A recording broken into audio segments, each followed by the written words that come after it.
10 محرم الحرام، وہ عظیم دن جس دن حضرت امام حسین علیہ الصلاۃ والسلام نے اپنی جان کا نذرانہ اپنے خالق حقیقی کی راہ میں پیش کیا۔ یہ دن ایسا دن ہے کہ جس کی نظیر پوری تاریخ میں نہیں ملتی۔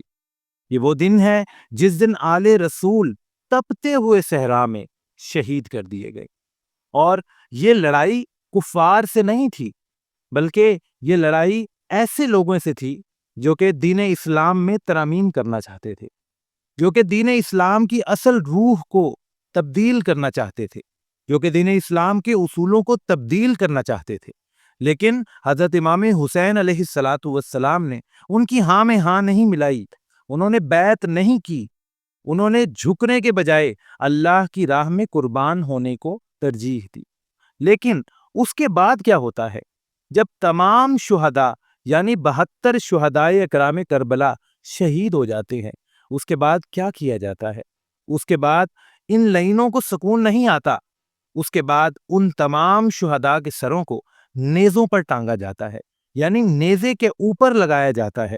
اور پھر کیا ہوتا ہے؟ پھر یہ بدبخت اہل بیت اطہار کے خیموں میں گھستے ہیں اور ان کی چادریں تک کھینچنے کی کوشش کرتے ہیں۔ پھر امام زین العابدین علیہ الصلاۃ والسلام، جو کہ اس وقت 14 سال کے بچے تھے اور شدید بیمار تھے، انہیں اور تمام اہل بیت میں جو عورتیں تھیں، جو بچیاں تھیں، ان سب کو اونٹوں پر کس دیا جاتا ہے۔ اور پھر کس طرح یہ واپس جا رہے ہیں؟ یہ واپس اس طرح جا رہے ہیں کہ آگے 72 نیزوں پر 72 سر ہیں، اور پیچھے حضرت امام حسین علیہ الصلاۃ والسلام کے اہل خانہ ہیں، پیچھے ہمارے پیارے آقا کی بیٹیاں ہیں جنہیں اونٹوں پر کس کر لے کر جایا جا رہا ہے۔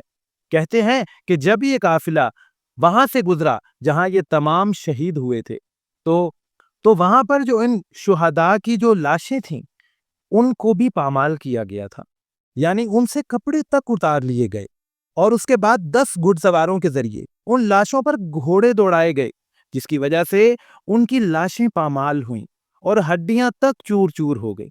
کہتے ہیں کہ جب یہ قافلہ، یعنی یہ جو اہل خانہ کا قافلہ تھا جنہیں اونٹوں پر کسا ہوا تھا، جب یہ وہاں سے گزرا تو بی بی زینب علیہ الصلاۃ والسلام نے ایک کلام کہا، جس کا مفہوم یہ ہے کہ اے محمد، اے ہمارے نانا، اے جد، دیکھیے یہ آپ کا حسین پڑا ہوا ہے، لاشیں پامال کر دی گئی ہیں، کپڑے اتار دیے گئے ہیں، اور یہ آپ کی بیٹیوں کے ہاتھ باندھ دیے گئے ہیں۔ پھر اسی کیفیت میں یہ قافلہ صحرا میں سے گزارا جاتا ہے، اور کہا جاتا ہے کہ جب ایک جگہ پڑاؤ ڈالا، رات کے وقت ایک جگہ رکے، تو ایک بوڑھی عورت آئی اور انہوں نے کہا کہ میں ایک وقت میں حضرت فاطمہ الزہرا رضی اللہ تعالی عنہا کی کنیز ہوا کرتی تھی، اور میں نے جب سنا کہ ان کے اہل خانہ یہاں سے گزر رہے ہیں تو میں اس لیے آئی کہ تاکہ میں ان کی زیارت کروں، ان سے مل سکوں۔